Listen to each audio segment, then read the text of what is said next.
I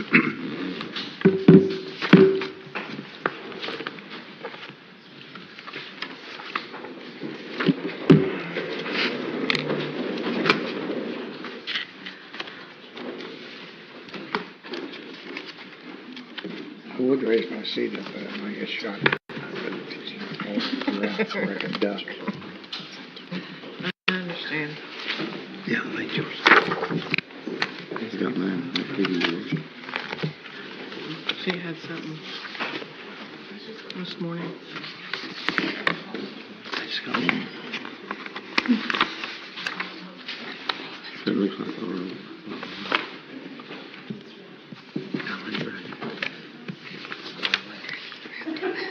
No, no. Is that them both here? Yeah, it's them. I mean,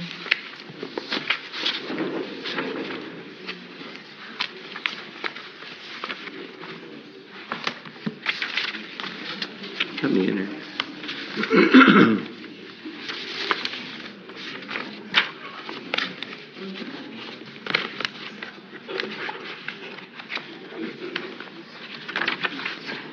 yeah.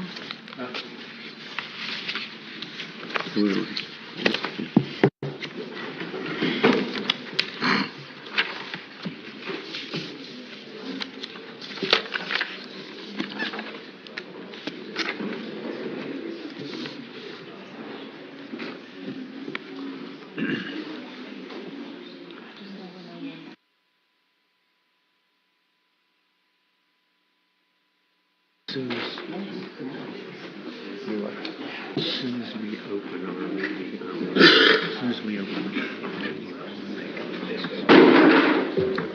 Gotta have some questions. I gotta do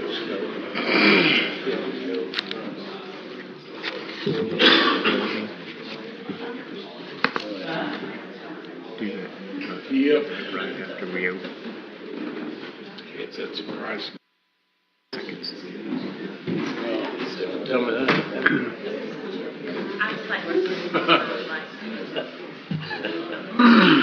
Don't tell me that.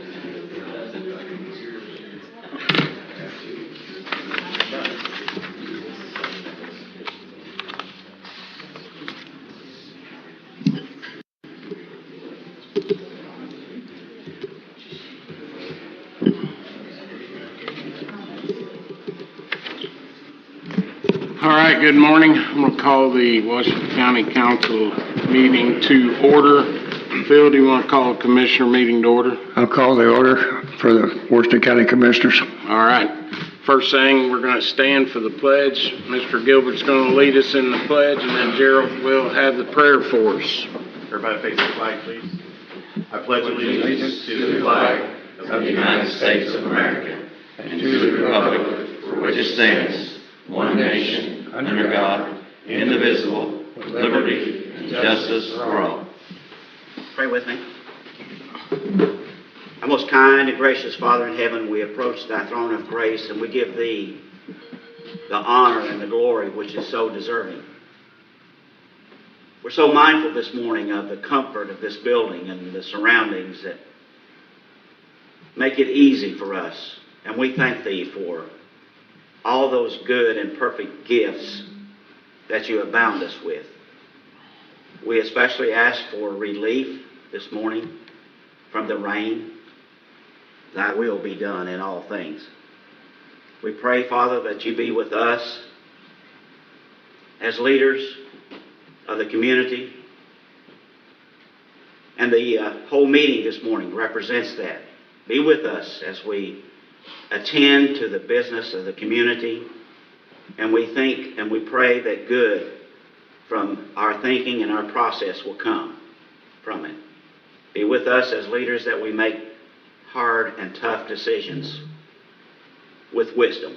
This is our prayer in Christ's holy name. Amen. Amen. Amen.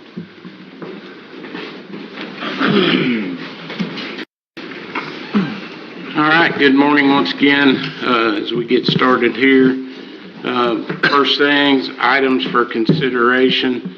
Approval of the meeting minutes from March the 3rd, 2025. I need a motion. I'll make the motion. We accept them as Okay, given. motion made by Preston, second by Andrew. All those in favor, right hand.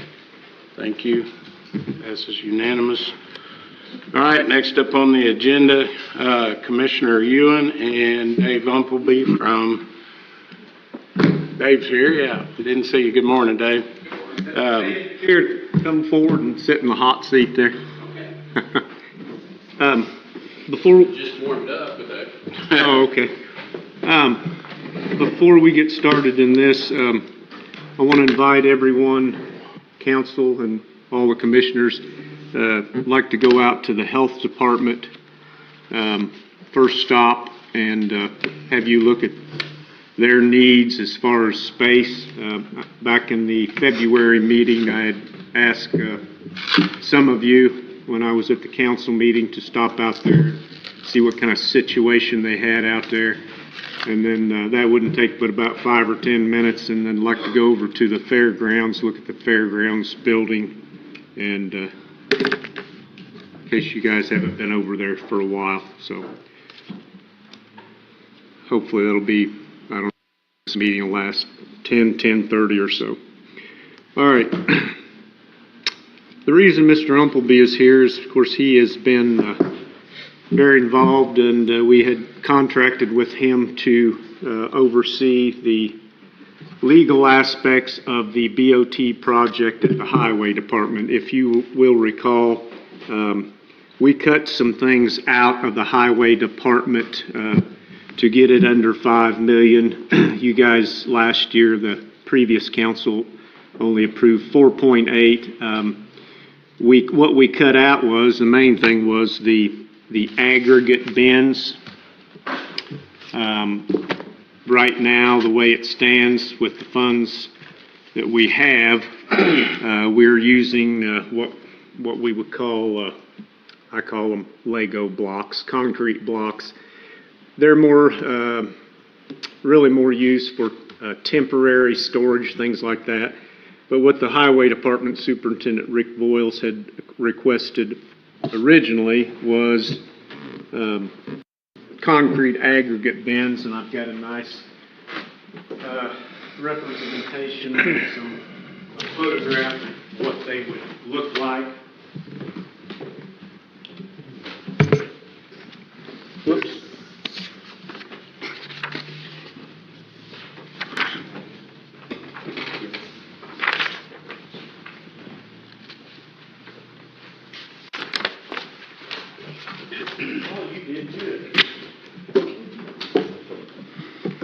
Okay. That's what this discussion is going to be about. Now let me back up, go back to about 2016, 2017. At the time, the Board of Aviation Commissioners held property out at the airport, and that's when the airport project was trying to get launched. And John Mead, who was the attorney for the Board of Aviation Commissioners, came to the commissioners at the time and the council asking for some money. I believe we took it out of our edit fund. They needed this money for matching funds for a grant. In return for that money, he wrote up a contract that stated that eventually the county, the commissioners, if you will, could purchase 19.5 acres. You guys want to pull that up?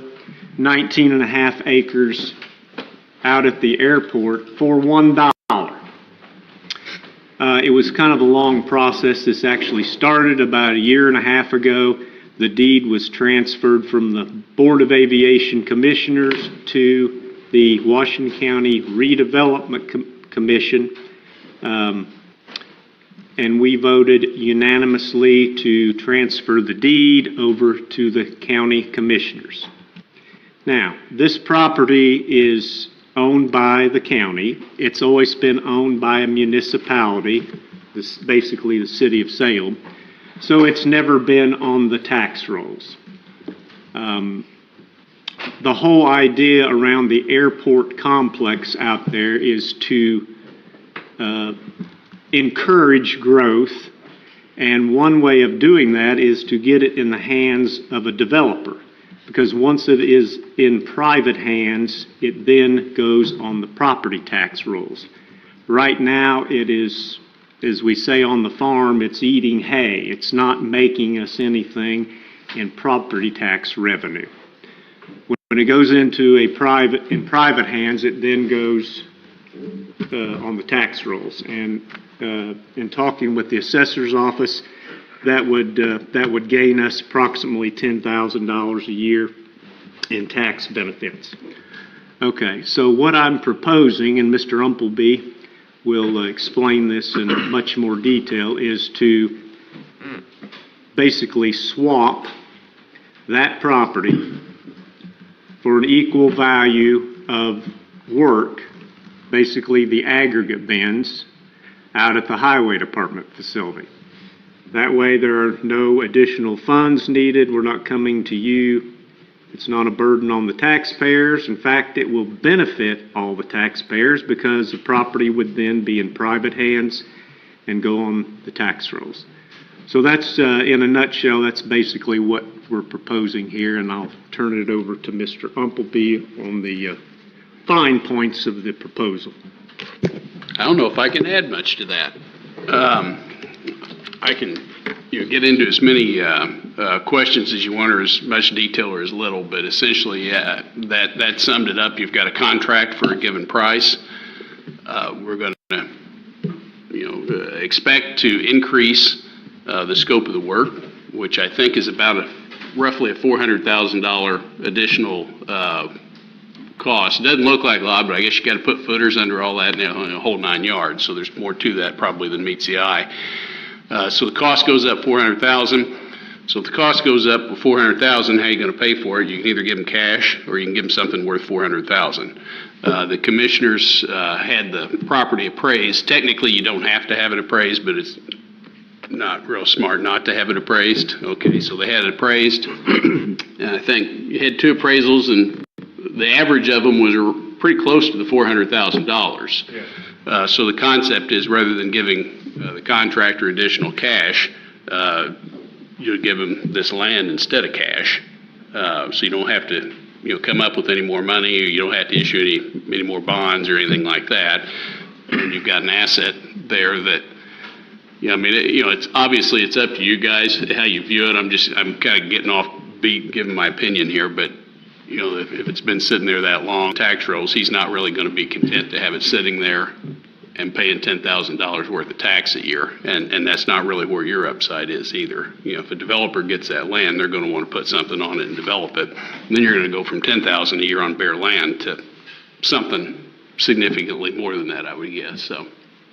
So that's kind of your ultimate play on it. So I've talked to Ms. Cochran, kind of went through the statutes on what needs to happen. It doesn't require an approval by the council, but obviously we want everybody to be on the same page and understand what's going on. Commissioners, essentially next steps for them, we'd need to do an amendment of the existing build, operate, transfer agreement with Temple in order to increase the scope of the work. Once we're doing that amendment, we'll also provide that increased scope can be paid for essentially by trade-in, right, of this land.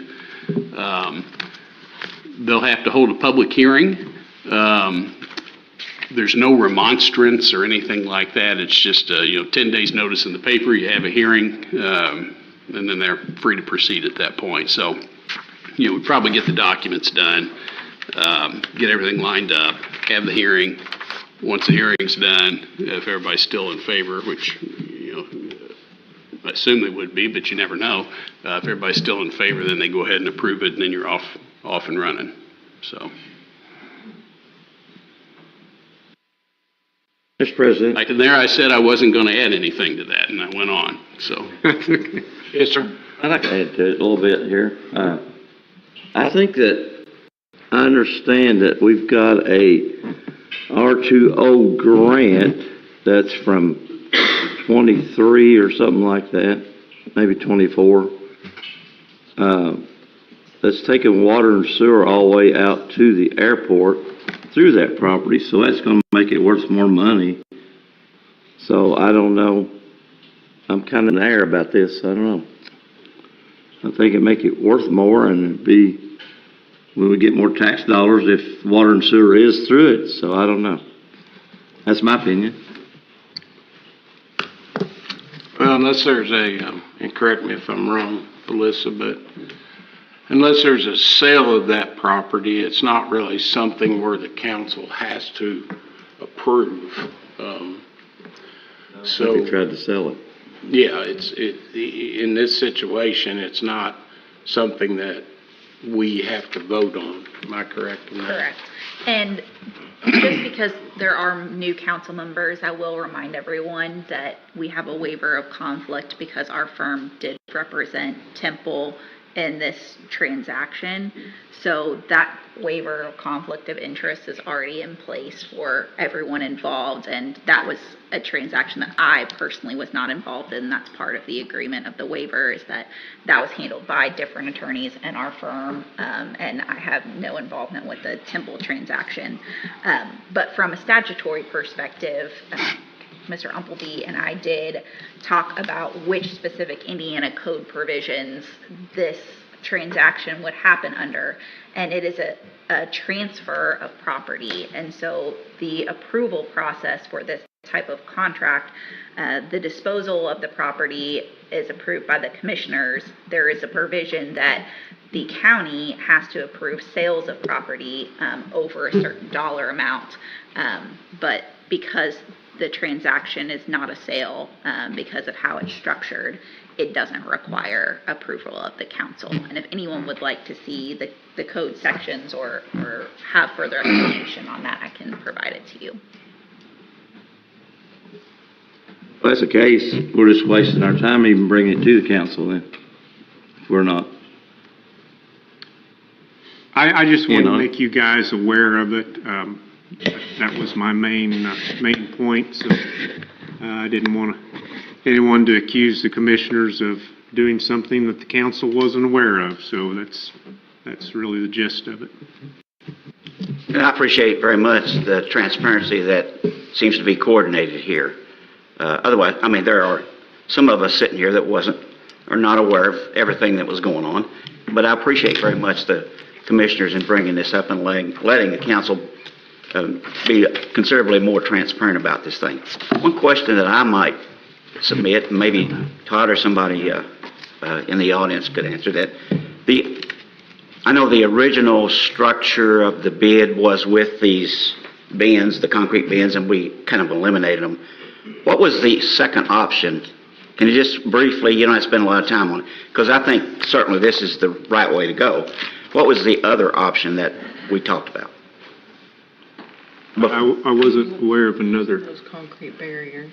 Some barriers or something? Oh, you mean Yeah. what they're gonna be using Yeah, and if we didn't have this, what were the other? what I call, what are they? Rick, 3x5 or something? Well, I call them Lego blocks. They're huge concrete blocks that are stacked up, which, I mean, they'll work, but the problem is, you get a big machine pushing material against them and they just fall over. Yeah, I've seen that. Yeah. They're just mainly used for temporary situations. It's not an ideal situation. The reason for the aggregate bins, obviously, Rick can talk to this more if you'd like, but just like this weather event we had, they need to stockpile material. They need riprap and things like that when the road blows out, and it has to be readily accessible. They don't have time on weekends to go down to the quarry and get a load of riprap or whatever material they need. So if you look at any highway department facility anywhere across the United States, they've got these. And in a perfect world, I wish we had them up there, but in the current location, but it's just not feasible because there's not enough room. Yeah. Well, thank you. Thank you. That's very good. Okay. This also will allow Rick to purchase materials at a savings, and he can stockpile those materials in the permanent bins, which is not something we're able to do currently because we don't have this process, correct, Rick? Yeah, it's not really a matter of if we need them. I mean, they have to be there. It's whether or not we can do the concrete or the barricades. That's kind of where we're at. Right. Any other questions for Dave or Todd? I guess I'm confused because the original Graver quotes that we had where we were getting all these material from, as well as these from Mr. Temple, state aggregate buildings in there at the 4.8. So I guess I'm confused as to why, kind of with Preston here, why are we asking for more money when this was, to the council's or to my mind, was already included in the original scope of the project anyway? It was not. The permanent structure was not in that bid. That was something that was cut out to lower, the original bid was 5.2, I think. 2. Yep. And then that was something we cut out to keep it under the scope of the project at the time. So these were, the permanent structures for these aggregate bins were not in the original approval. Yeah. I'm not trying to be argumentative, but we have Graver quotes here, and they're part of them, and it's at 4.8. That's all I'm going to say. So that's the way I understood it too. Everything was included at 4.8. You should be able to build, wow, monstrous. But your information's incorrect. The last time I looked, numbers didn't lie.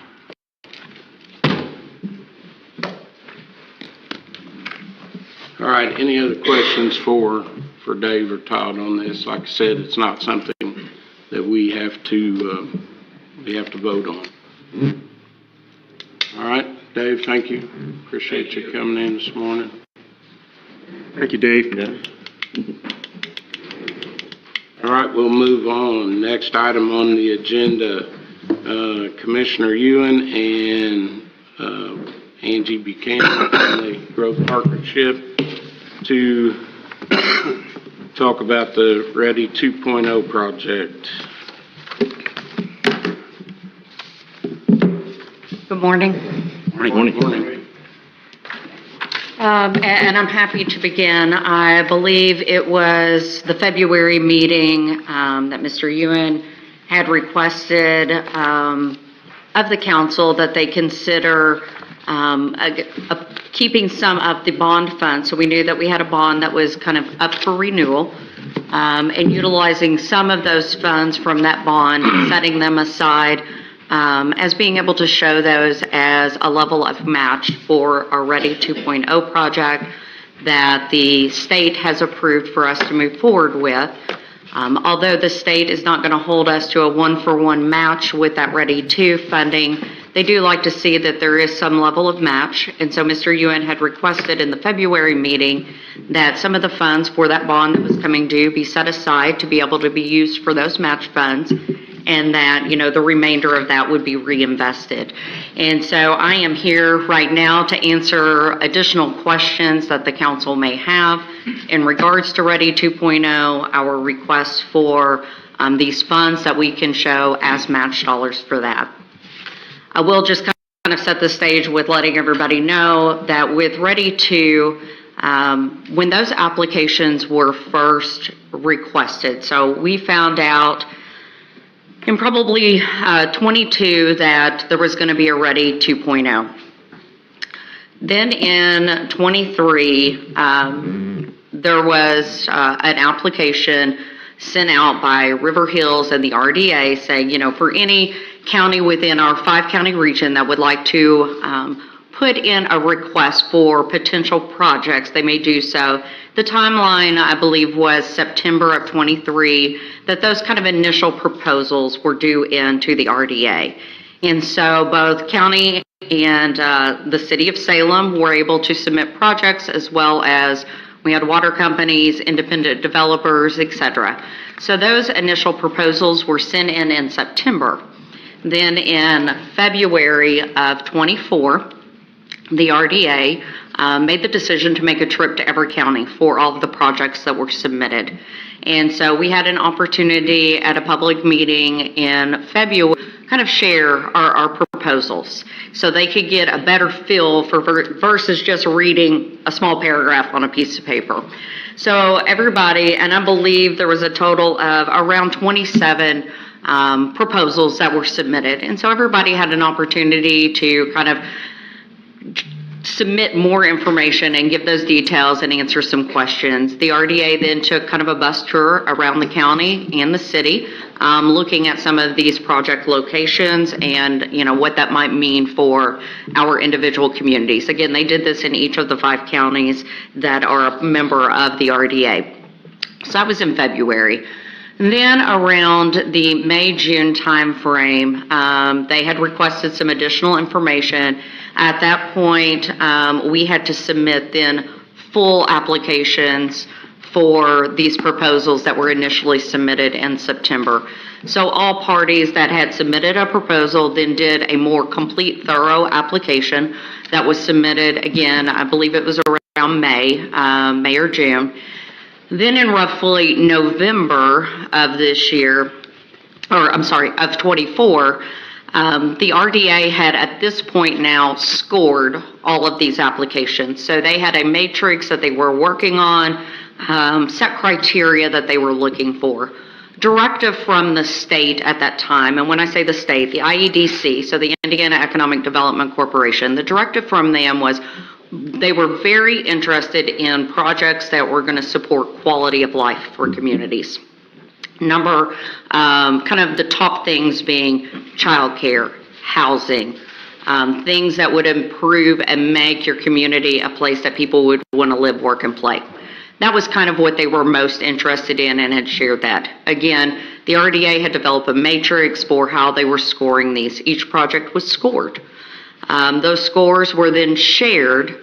And then, although it's just like with any other bid that you might consider, you know, you don't have to go just off of, you know, scoring solely. You don't have to go off of price, certain things. And they kind of treated this the same way. So the RDA looked at all these applications. They looked at the scoring. They vetted that together as a team. And then they came back and said, here are all of the projects that we've chosen out of our 5-county region. Out of that, Washington County did have a few that were selected, with this 4-H building project being one of those. And so again, some of the items that the commissioners had submitted initially back in September included a 4-H building, it included fairgrounds parking, it included upgrades or a redo of our sidewalks and steps around the courthouse facility, as well as the county highway project. And then again, the city of Salem too had submitted probably 5 requests on top of some of our local water companies and many developers. But this did happen to be one of the projects selected by the RDA to move forward. And so at that time, what they initially said is, we're looking at awarding you $1.2 million to use towards this project. They also decide on the amount of the allocation. So our 5-county region got $45 million. That's being distributed among the counties. And so they did give 1.2 that they've earmarked for this particular project. With this, like I said, they do ask for a level of match. They understand that we are a governing body and that we may not be able to do a 1-for-1, but they do want to see, that we are able to, achieve some match. Based on the project scope that we anticipate, the initial very rough, without having a whole lot of details, we're looking at potentially 1.5 to get this building completed. And so that would leave us short around $300,000. And so that is where the request then came in to the council to see, since we are getting this money from the state, it is an opportunity for us to do this building and have it almost virtually paid for, if you would consider using some of those bond dollars before reinvesting them to put towards this project. This is a scenario in which, after we were selected, we had to fill out some different additional forms, additional spreadsheets, and stating on there out of the project and the full scope of everything that would be needed, what will you use ready funds for and what will you not? And so you had to list all of those, items. And, this is a case where, the state, before they reimburse or before they pay any of those invoices, is going to ensure that, whatever we submit matches up with, that spreadsheet of, yes, this is being used for the money that was earmarked, and what it was for. So, again, I just kind of wanted to give that recap, but I'm happy to take questions that you all may have. Just to clarify, and I think I know the answer, but if this was something that wasn't approved, what would happen to those ready funds, the 1.2? So we would lose those dollars. If this is a project that we do not move forward with, the RDA will take those funds and reallocate that most likely to another county, another city, and additional projects. For example, when we received the money that they earmarked and said, hey, we have $75,000 and you all do not have a current comprehensive plan, we would like for you to update it. Here's money to do that. That is because another community did not use that money for their project. And so they reallocated that to us. This is a situation where we don't pick, we don't get to pick and choose. We have submitted proposals based on that. They have chosen what they would like to see us do. And so, yeah, if we do not use that 1.2 million, it will be reallocated to someone else. What time frame are we looking at? December of 25 or December of 26? Isn't that 2-year span? Most grants are 2 years. So this is different. I mean, they don't necessarily have an end date on it. So right now we are waiting for the official letter from the IADC, the commitment letter. Once we receive that, and all projects throughout our region are waiting on that, okay? And so once we receive that from them, then we can start the project. Not before them, but we can start it once we receive that. Our hope would be we would have that commitment letter within a couple of months, that this would be a project that could be started this year after the fair, so late summer, early fall, and that we would have it completed prior to the fair of 26. So when will this grant run out? That's my question. They don't have a date on there in which it runs out. I mean, they're still paying on Ready One funds right now. And so that has been ongoing for about 4 years. They had to be at 65% of Ready One funds paid out before they would start distribution on Ready Two. And just 2 weeks ago, they hit that 65% mark. So we are okay now for our region to start getting those Ready 2.0 funds. But what this requires all along is every month, for example, as being the project lead on this, every month I have to submit an update to the RDA and kind of letting them know, here's what's completed so far this month with this project, here's where we are we running into any obstacles, any challenges, and kind of keeping them apprised of everything along the way. So that is something that they require of us on a monthly basis until the project closes out. Okay, and also my question is this going to be a true 4-H building that our children can use, or we're going to take them out putting Purdue over there where they can use it and we're losing out half the building or more that our children's not going to be able to use? Well, from my understanding, I mean, the project is one that the children would be able to use. They do work closely with the Extension Office, and the 4-H leader, I know I've spoke to her several times, that works with the children. I think from the standpoint and just my own experience having, my kids in it years ago, from what I understand, the Extension Office team is up at the 4-H building quite a bit. They're constantly having to transport all the items for programming for our 4-Hers, for our children, and they're kind of running out of space, but this would also afford them the opportunity to have everything right where they need it, when they need it, for all the programs for the children versus kind of driving back and forth and trying to transport. Well, they could store it over there rather than having offices, I think. But anyway, we got a lot more problems over there than putting up a building right now that we need to get fixed before we put a building up. A lot more problems. So this ain't a project that's gotta be done immediately. This can be put off until next summer if need to be.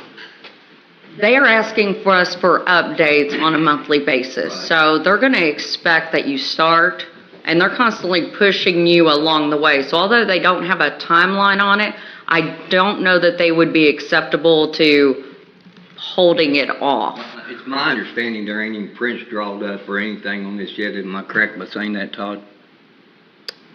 We have a draft, and it's a very rough draft of a floor plan of kind of what we would like to have.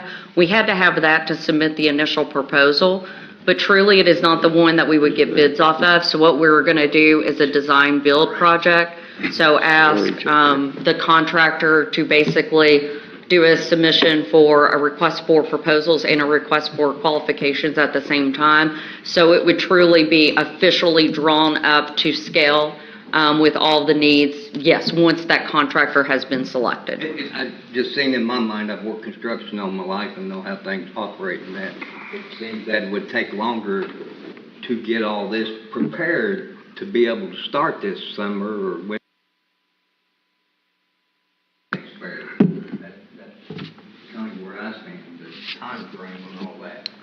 Well, and that's one thing I will say, when we do the request for qualifications and the request for proposals, you know, ideally we'd like to have roughly 5 bids in. I mean, truthfully, you know, we'd like to have those in to see, and you know, one thing with looking at the qualifications is knowing that whatever contractor is selected has done projects similar to this before and can meet, you know, this kind of timeline. I got one more question about the matching. I've been doing a lot of studying on this since it's been brought up, and I've read somewhere where there's got to be 3-to-1 private match. Can you explain that away to me? That is actually not true. That's and not true? No. So with Ready, what they asked for initially, what they asked for is actually a 1-to-1 match. It doesn't. They do ask you if your match is private, if it's public, what type of match, but it's not a requirement that it be any particular type. They just want to know what type it is. Yeah, what I was reading, it was 3-to-1 on the private and then 1-to-1 on governmental. Yeah, so, and like I said, they just simply, I've only done the applications for the governmental, so that might be the case. But yes, it was the 1-for-1. We did ask them, we said, hey, we're not going to have a 1-for-1 match. And they said, truly, what we're looking for is overall, when we do the math for our 5-county region, it kind of equals out to a majority, you know, it ends up being kind of 1-to-1. They were going to be okay with us not having a true 1-to-1 match. And given the fact that the state has agreed to give us 1.2, that we will quite frankly lose if we don't move forward with this project. This isn't money that we have in our coffers. This isn't money that they just give us. If we say we can't move forward with this, although I do understand there is probably other needs at the fairgrounds, if we don't move forward with this project, this is just $1.2 million that we lose. And so, you know, we're not going to have that again to be able to build a building or, you know, to start any of the repairs that are needed up there. I have a question.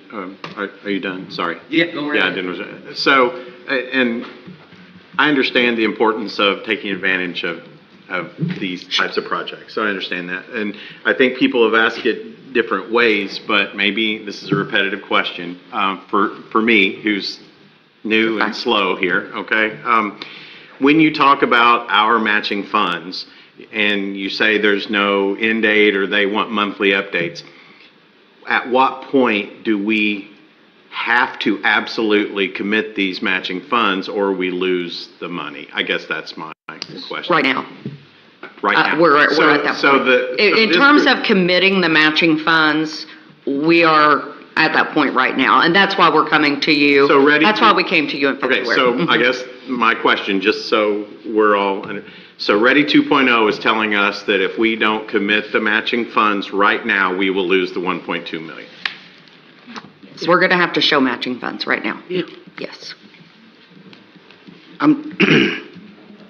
I'm not a high-end businessman, but 300,000 to against 1.2 million, I know what I would do.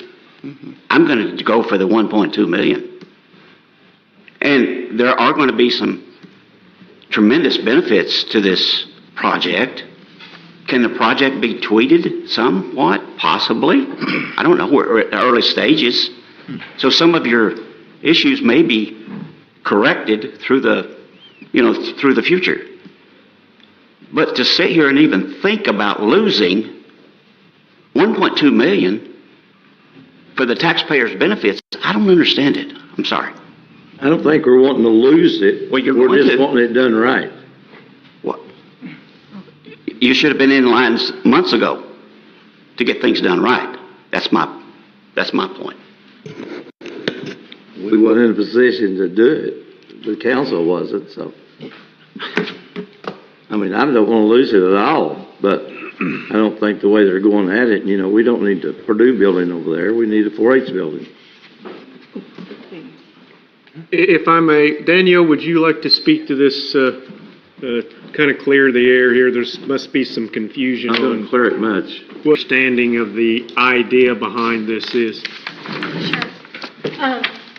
Thank you. So I'm glad you brought up the question about the 4-H. And the speaker, please. Sorry.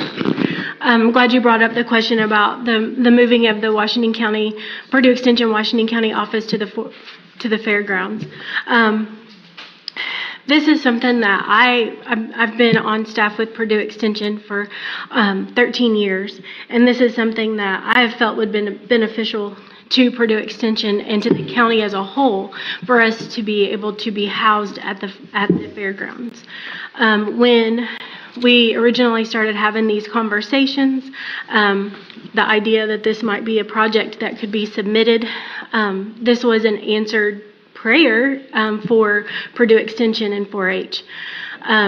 We understood that that this building would need to meet the basic footprint of the current 4-H building, and so when we were thinking about this and drawing up this floor plan that we've had in our minds for a long time, we understood that we didn't want to take away anything from where the youth have already, the amount of space that the youth already have. And so I understand when we have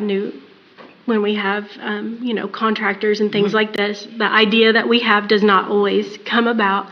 But based upon this floor plan, the part of the building that will be utilized by 4-H or for extension like agriculture and health and human sciences is actually larger than what is available there right now for youth. We're reconfiguring the building. There is a lot of current wasted space in that building, and so that's not something that I know how to share with you guys about that, but the offices being there will be a huge benefit to not only the fair but to that building in general. I had sent a list and I have it here. I can read some different things that Purdue Extension and our related organizations use that building for, and it's only going to enhance our ability to do those things and maybe even get more things that we're not able to currently because of the current state of the facility. I mean, I can't have certain Purdue Extension events there because we don't have a handicap accessible restroom. Yes, I'm sorry. I'm sorry. I know, I'm sorry. I'm trying to come up with all the things I want to say. So when you say reconfiguring, so there'll actually be similar or more actual exhibit space with this new building? Is that what? Yes. I'm looking back. Our 4-H educator, Taylor Chastain, is back here. She is she's very active with the idea of this building and what it can be used for and how it's going to best suit the children. I'm not the 4-H educator. I'm the Ag and Natural Resources educator, but obviously still care very much about the 4-H program because I'm a product of the 4-H program in this county. So I don't believe there's anything going to be taken away It's only going to enhance our ability to be able to provide better. That's the reason I'm asking the questions I'm asking, is I want everybody to truly get an understanding of what truly the facility is going to be used for and what it's going to look like. So everybody can understand, and our taxpayers that are out there that may watch this or hear it, I want accurate information. So that's why I was asking. So thank you. One of the other things I want to bring up is that our current building, we have youth that are there all day that are doing different things, that need to change clothes, may need to shower, those kinds of things. And right now our building is not suitable for that. We have those things occurring in bathrooms that are open to the public. And I don't know about any of you, but if I had a child, I'd be very concerned about that. This new building will have individual areas for youth to be able to do that. We also have those places for nursing mothers. We have a lot of families that utilize this, and those families are all very different. And so we have that ability. We also have, with us having our building there, we're not going to be renting equipment for the fair. I mean, it's going to be, I can't explain to you how much better this is going to be for Purdue Extension and all of the groups that we work with. Thank you for asking. Is there a copy of the rough drawing of the building so everybody knows what they're voting for? I think I showed you this about I did have a floor plan. 2 months ago.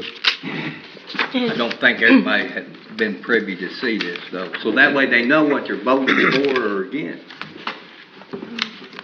And again, piggybacking on what Gerald was saying, once we get the bids for this building may not look, this is. Because we want to do a design build project. Thank you, Todd. That way we can utilize these ready funds, the most appropriate way. Throw it down at So me. this is very much a very rough don't like draft that. to enable us to get a ballpark for the scope of work. But yes, this will be redrawn by whoever is selected based on the bidding process. Also, to let you guys know, once that occurs, once we have the go-ahead to submit a public notice for a request for qualifications and a request for proposals, because we would do that jointly, that is a 30-day notice period. So whereas most of the time it's 2 weeks to collect bids, in this instance, it would be 30 days. We would have a kind of pre-qualifications, pre-bid meeting that would happen. But they would have 30 days. They would be sealed bids. We would have 3 council members as a part of the technical review committee that's required by state code. Myself, Mr. Ewan, and then we have hired and talked to HWC, which is an engineering firm.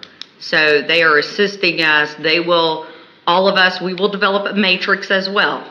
And so we will have a scoring matrix, and every person on that technical review committee will look at each proposal, score that. HWC will then review how we've scored it. It will be combined, and so then the technical review committee, based on the scoring, will make a recommendation to the commissioners for a final approval before moving forward with anybody. One thing I would like to say is I think there's been some misinformation too about, this building just being used 1 week out of the year. That is not the case. I live right across from the fairgrounds. There are constantly something going on up there. Seems like, every weekend, and I think Taylor can testify to that there's constantly a cattle show, a sheep show, a hog show, whatever. Not just livestock either. Right. This past Saturday, we had a sewing workshop at our current office, and I didn't have enough extension cords because the meeting room that's set up there, there have that workshop there, or some extension unit, but we still put it on. I had members from kindergarten through 11th grade there at the sewing workshop, so just being able to have a place where we have adequate outlets, and we're able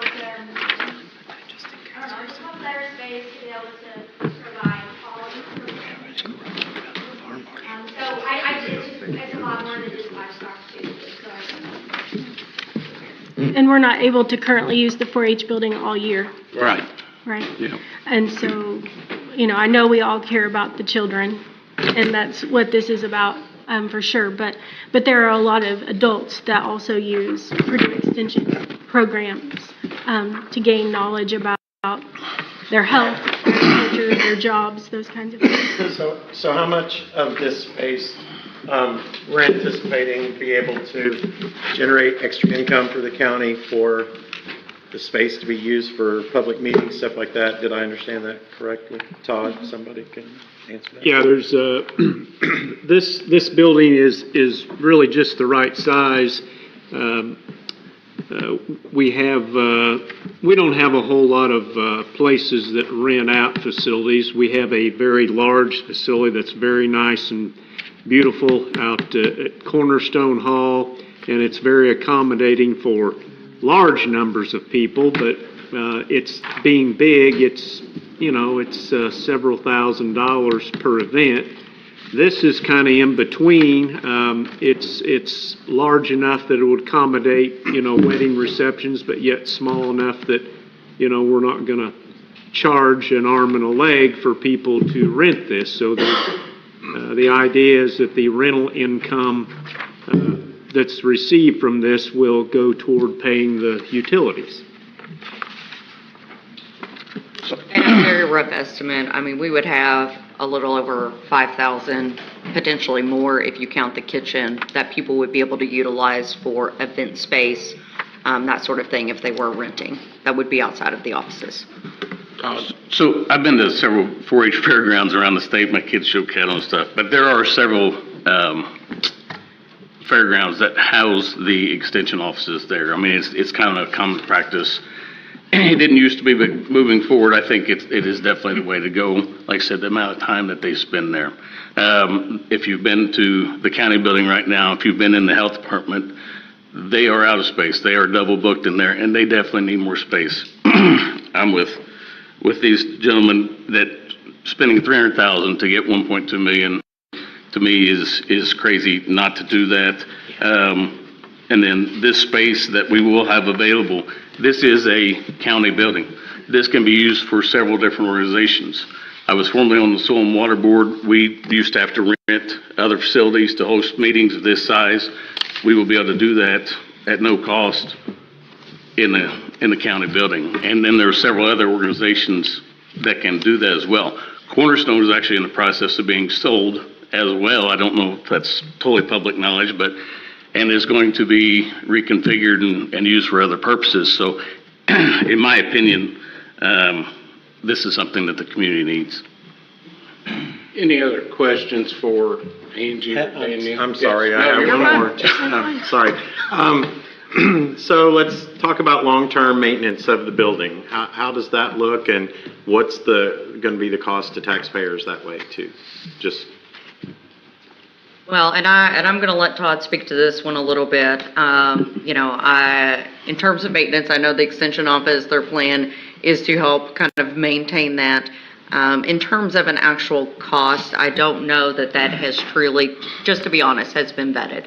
Honestly, at this point, there's a big difference, in my opinion, in having an office in there where that building is in use all of the time. You have people utilizing and maintaining it. Heat's on appropriately, to take care of it.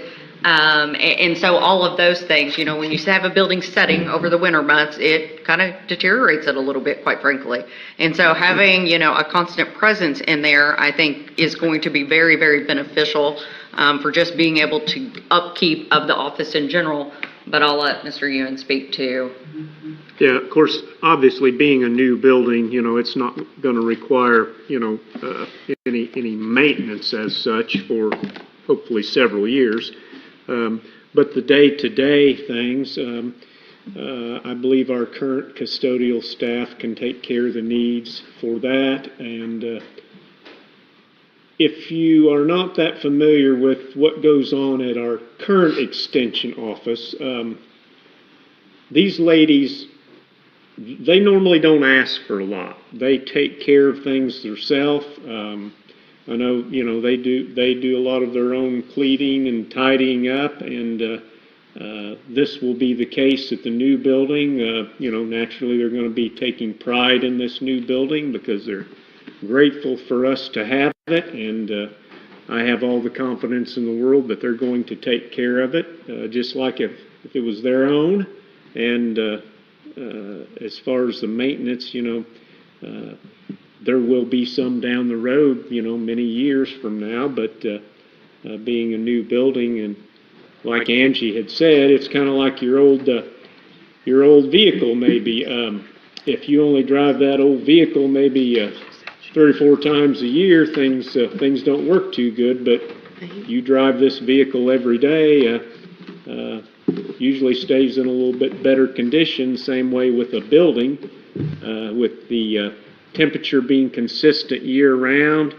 I know Randy Lee has asked me many times, why can't we leave the heat on year round? Well, problem was because the gas bill was much more than what the rental fees were going to be in coming in. Of course, that won't be the case with this new building because, it'll be a consistent temperature, and it just works better for moisture issues and just general maintenance altogether. So I think it's just going to be All right. a better situation. Thank you. Any other questions for Danielle or Angie? Yes. I guess my question is, when did this floor plan change? Because at the last meeting, we were told the office space was only going to be 1/3 of the building, and this looks like half. It hasn't changed. Those drawings have been. And we were asked for 1.4 is what my notes say the last time. So what increased the cost another 100,000? Time.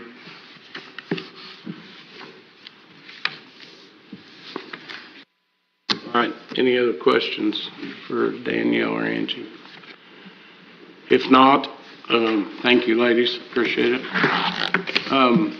I would entertain a motion for an approval to move forward with this project from Ready 2.0. Like I said, it'll be a $1.2 million project that will get to Ready funds, a matching of about $300,000. So that's what we're looking for. Do you think it would be beneficial for maybe everybody to go out to the health space issues, the extension office, and maybe even meet up at the current 4-H building? That's the plan. As soon as this meeting's over, anyone who would like to check it out. Maybe before we move. I'll make a motion, we table it right now till we go look at all this stuff. Table till when? The next meeting. We got to understand here, we're under a little bit of a time constriction. Tabling, we've tabled a couple months here. And we're to the point, I think Angie alluded to that in her presentation, where, they're going to be asking for our approval to move forward. Correct. All the final documents went to the IEDC on March the 11th. So within the next, only a couple of weeks is if we don't have a commitment with the matching funds. We could have a special. I thought there was already something on the front page of the paper accepting bids, so. We haven't. Not that I'm aware of. On the Washington County Herald. Soon we'll be accepting bids. Yeah, we can't take any bids until we No. approve. The IEDC, forward. I'm starting to draft documents just so that we're ahead of the game, but the IEDC actually has to approve any public notice. So all of my initial drafts are still in their hands. So no, I don't know who would have put that in the Well, paper. it's on the front page of the paper. That's why I was asking. That's why I was a little confused. Absolutely, so. absolutely inaccurate. Nothing has been, because all of that, this is so detailed in terms of review. Ernst & Young is the accounting department that is reviewing everything. The RDA, River Hills, they review all public notices before they go out. The IEDC is reviewing this particular public notice as well. I mean, there are all kinds of checks and balances with this that we have to meet to, even see the first dollar. So, no, we have to follow everything to the T. Okay. All right. I think you called for the original motion to approve, so that's what we have to decide first before another motion, even delay, can be. I got a motion on the floor right now. There was a motion on the floor but I called for a motion to approve before the delay, so Right. that's the one we've got to address. So, will someone want to make that motion to? So moved. Got a motion to move forward. Second? Second from Todd. All right, I'm going to ask for a vote. All those in favor, right hand. Okay, those opposed? 3. Motion carries 4-3. All right, thank you, ladies. Thank you. Thank you very much. If I may, I apologize. I did not get on the agenda. I knew I was on the agenda, but I did not add an agenda item. If I may, I do have tax abatement compliance documents that I wanted to share with this council. If I could take just a couple of minutes to do so. Angie, I think that we'll have to, because they didn't have any of the material ahead of time and it wasn't on the agenda. Okay. So I don't know that they can make any. We'll need to do it in May. Those. Okay. Yeah, if you can come back in May. I will do that then in May. That would be the process. You might get that information out to the auditor's office, and then they can send it out in I will do email that. form. Okay, perfect. Thank you. Thank you. Thank you. Appreciate it. All right, moving forward, next on the agenda, Kelly Sargent is here from Dispatch. Mr. Sheriff Brent Miller with him, I believe. Morning, gentlemen. Morning. How's everybody doing today? Wonderful. Good.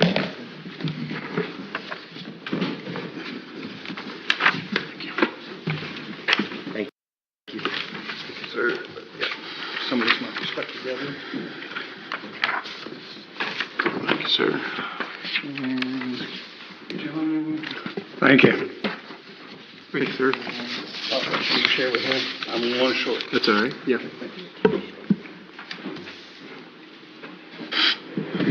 Ladies and gentlemen, thank you for giving me audience today. What I am submitting for your consideration and hopeful approval today is for reclassification for 2 of our dispatch positions to shift lead positions. Our chief dispatch officer has resigned fairly recently, and we were getting ready to begin the process to promote and hire a new chief dispatcher.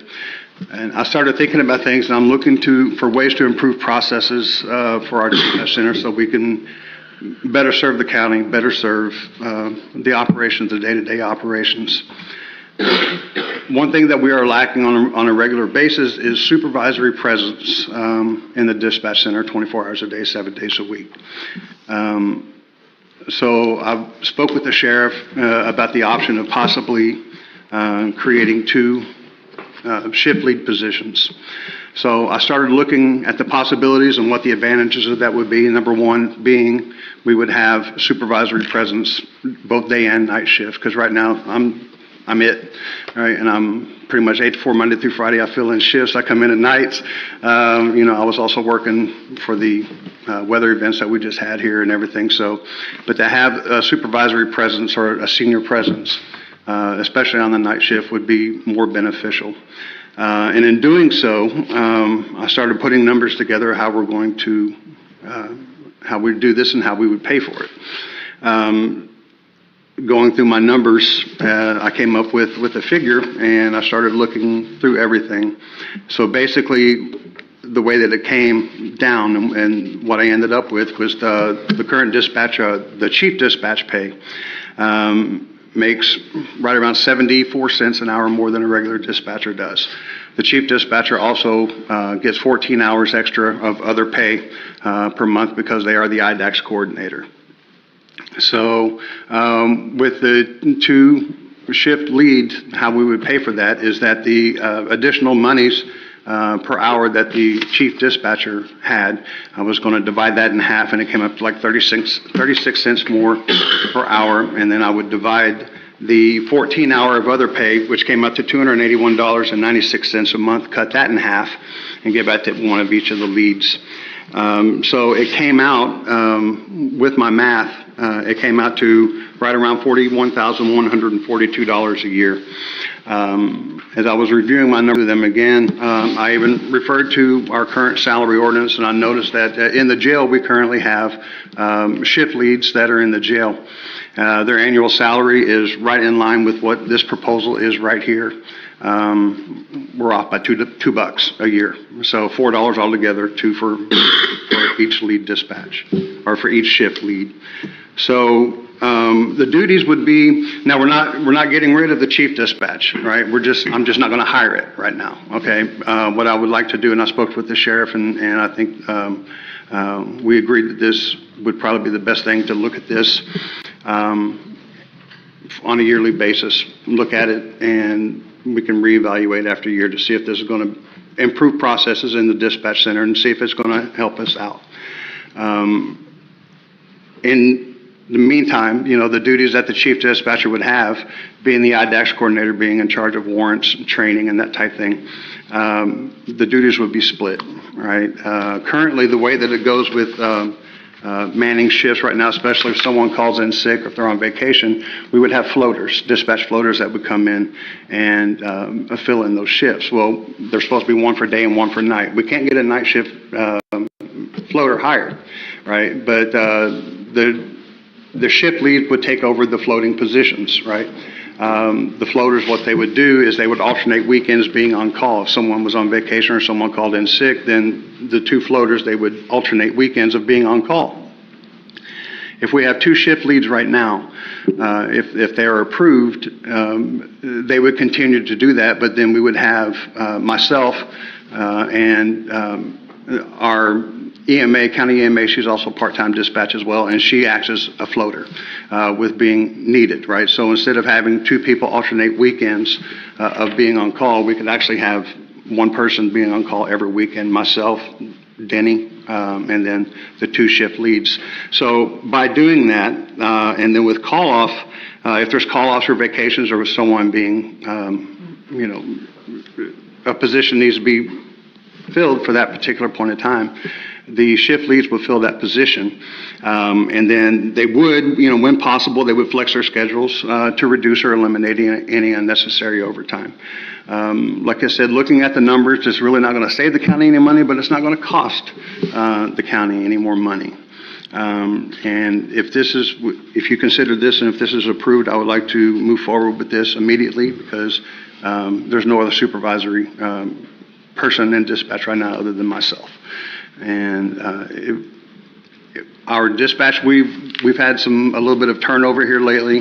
We've had some retirements and everything that's going on. So we have some younger dispatchers and some newer dispatchers that need guidance, especially at night when things are going on. So looking at this, in my mind, in my opinion, I think this would probably be the best way to go right now. And again, it can be reevaluated in a year to see if this is something that's going to benefit the county. If I can clarify something too that Kelly said, we talked about we're not getting rid of that chief dispatcher position. What he means by that is we're still keeping that. We're not going to increase the number of dispatchers that we have. We're going to maintain the same number. It's just that we're taking that money off the top of that titled position and we're going to split that between two shift leads, and then that position will be maintained as a dispatcher position. So we're not adding an additional person and we're not taking away. We're just going to keep that as a regular dispatch position, if that makes sense. That's why he's here. Sounds like a well thought out process to me. I Appreciate think it's a win-win so Yeah. that we can have that. Have you been able to fill all the dispatch positions? Still No, not? sir, we haven't. I mean, it's been very difficult. Dispatching is extremely hard, and I've been doing this job for, well over 30 years. I started off, I worked in corrections. I'm a retired police officer from Texas, and, I moved back here at home, and I'm working over dispatch, and this is a very difficult job to do. And in doing so, even the ones that we hire, we've had one of our current ones that we hired, they were here for like 3 weeks, and they came up to me and said, this is not what I thought it was going to be, right? And they resigned. So it's very difficult. So we are starting to get, some younger people that are coming in, and, this is how they're going to get their foot in the door if this is what they want to do permanently, right? And we've been fortunate because we do have some young ones that have stayed. But right now, our average experience level is less than 5 years for a dispatcher. So this would be another way, an advantage, because there's really not much room for upward mobility in that particular environment. This would be a way to create, an opportunity for people to advance, as small as it may be, but it does give them an opportunity to move up. I'm like you, I think it's a good idea. Any other questions for Kelly or Sheriff Miller on this? Do you have someone in mind for this shift lead already, or? If this is approved, we are going to begin our promotional process immediately. We will ask for, from current dispatchers or, people who are interested to submit resumes. We will go through a hiring process. When our chief dispatcher was promoted, we went through a board process, and we're going to start that immediately and get it filled as soon as possible. Appreciate you guys trying to use existing funds and manage to move things around to save the county money. We're trying. I appreciate that, thank you. Yeah, I spoke with Kelly and Brent about this back about a month ago, and that's why I asked them to come to the meeting to put the information out there so you could see the figures. It looks like everything's more of a lateral move. It's not much of an increase, but as we normally do, I wanted those figures to be available to you before we made the decision. So, my thoughts are, as we've done in the past, now that we've got the information, we can go over that with our payroll people, make sure we're good there, and then hopefully at the next month's meeting, then we can make a decision to approve. But I wanted you to have that information and them to make the presentation before we did that. So if it's okay, my thoughts are to table until next meeting, then we'll come back and address it. Can't prove it this one. We normally wait. I want to get with our payroll people and make sure everything is kosher there so that everybody's on the same page with that. And real quick, I want to thank you for your due diligence. Like, this can impact turnover and training in your facility. So I think that's always a good thing, looking out for the taxpayers as well. So thank you for that. Thank you. Thanks, guys. Thank you, guys. Appreciate it. Thank you very much. Appreciate your time. Appreciate We'll it. get back to you here. Thank you. All right. So moving forward, I think the next on our agenda, we had some additional appropriations. Michelle, you want to go over those? It was the ones that was brought before you last meeting. The Highway Department, $50,000 overtime, $200,000 for the opioid restricted, and $100,000 for the opioid unrestricted.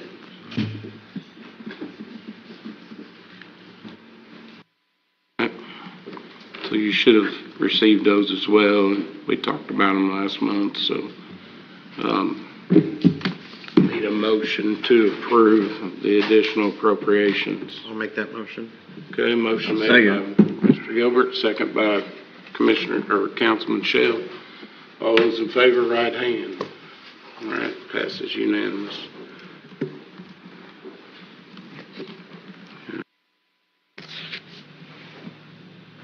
All right, next up, reports. department heads. Rick, you got anything for us this morning? Now, as you know, Mother Nature has not been too kind to us this year. Hopefully this is the last time I'll have to appropriate it for overtime funds. I got you. Appreciate all your hard work. You guys have been run through the mill here in 2025, so hopefully Hopefully another month will be there. the weather will settle down a little bit. All right, appreciate that. Any other, let's see, Stephanie, you back there? Yeah. You got anything this morning? Well, as you all know, I'm preparing for the election. There is no election year, so we are preparing possibly to, there's states want to redo the whole voting system, wipe that out if the Secretary of State does get funded.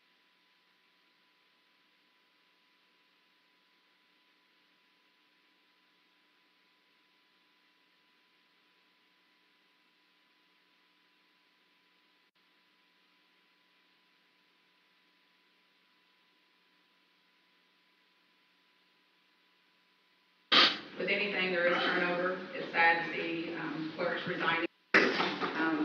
We've had some neighboring county that has resigned. It's just, sometimes it just gets a little bit much of a struggle. I will ask for a courtesy on this 4-H building. That is our Felton location for Washington Administrative Board. If you will keep me up to date on that construction or possible floor plans, if we need to move it to the armory for the next election. Because there are times where machines have to get programs, our new voting equipment that we've had for the last several years.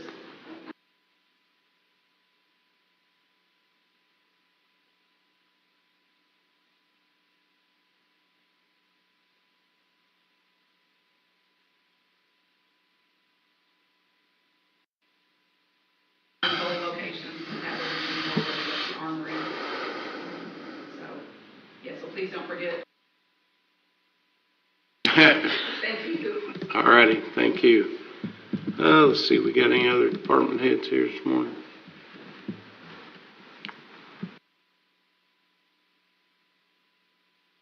All right, Alyssa, do you have anything this morning? I don't have anything. Nope. Okay.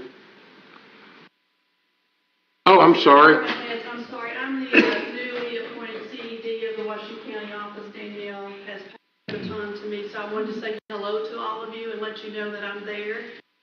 She's leading our project on the new building.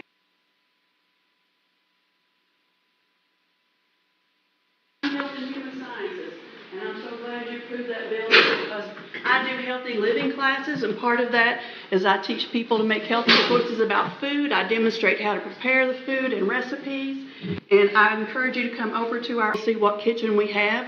It's appropriate for a staff of like 5 or 6 people. It's not appropriate for teaching 25 people how to prepare food in a healthy manner. So I have to set up in that meeting room down the hall, and people from Hardinsburg to Campbellsburg know me. I bring the kitchen, and I do it at our office. And Taylor mentioned extension plugs. We'll wait till you start doing hot plates and frying pans that are portable. It gets kind of hairy in there. I've got to bring everything down that meeting room. I am so looking forward to this new facility because we plan to have a teaching kitchen in there. So I do appreciate that. And just so you all do become more familiar with all that extension does, we're in all 92 counties. And we do a lot of different programming. Some of you I know you've heard of. Some of it you're probably not going to be familiar with. So I hope you get more familiar with health and human sciences.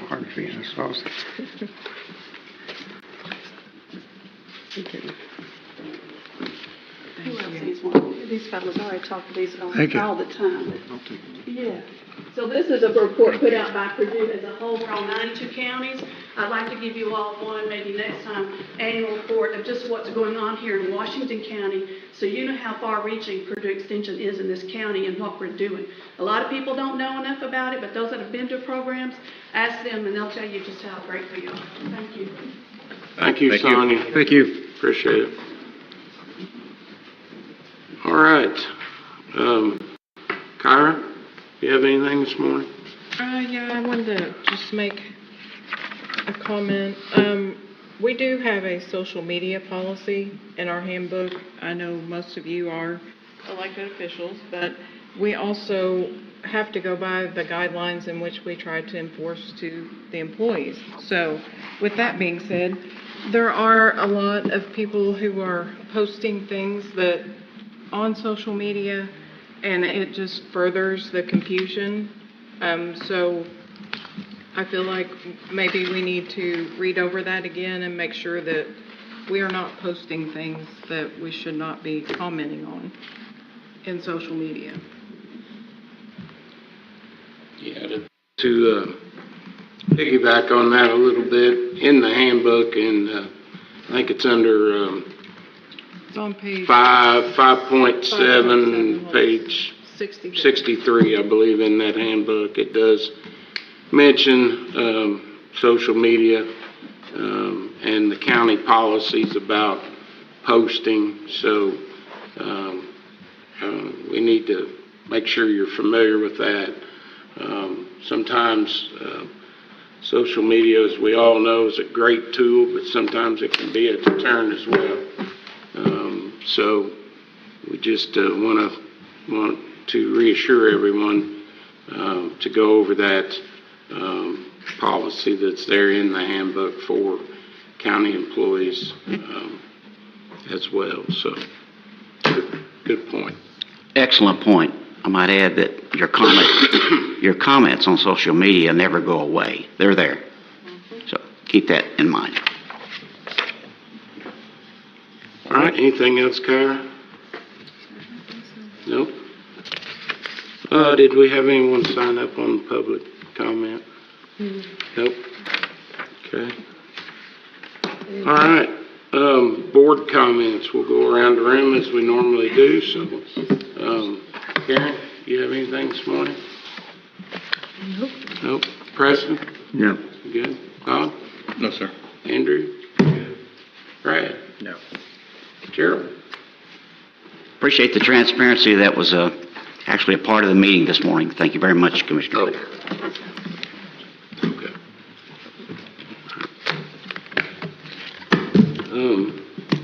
Let's see. Commissioners, you guys? I have one thing, if I can do this legally.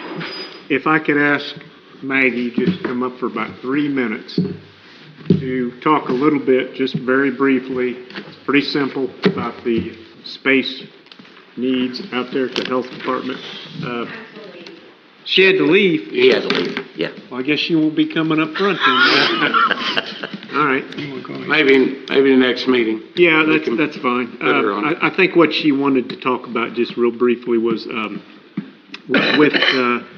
with the additional funds that the health department got the last couple of years, because the governor at the time saw the need that in rural Indiana, we do have a lot of health problems, diabetes, heart. I think we're just at the top of the list as far as the number of cases of heart disease in this county. We're not very healthy, and a lot of it is about education, and that's what they're working toward, and that's the fact they added a couple employees out there. I think they can do great things for our county and keeping it healthier. If they had a little more space. So, okay. That's all I have. Thank you. Thank you. Mr. Cardwell, do you have anything? Nope. Mr. Marshall? No. Good. All right. Yeah, I will say I appreciate the input this morning. I could be a lot healthier if Sonia would cook for me every day.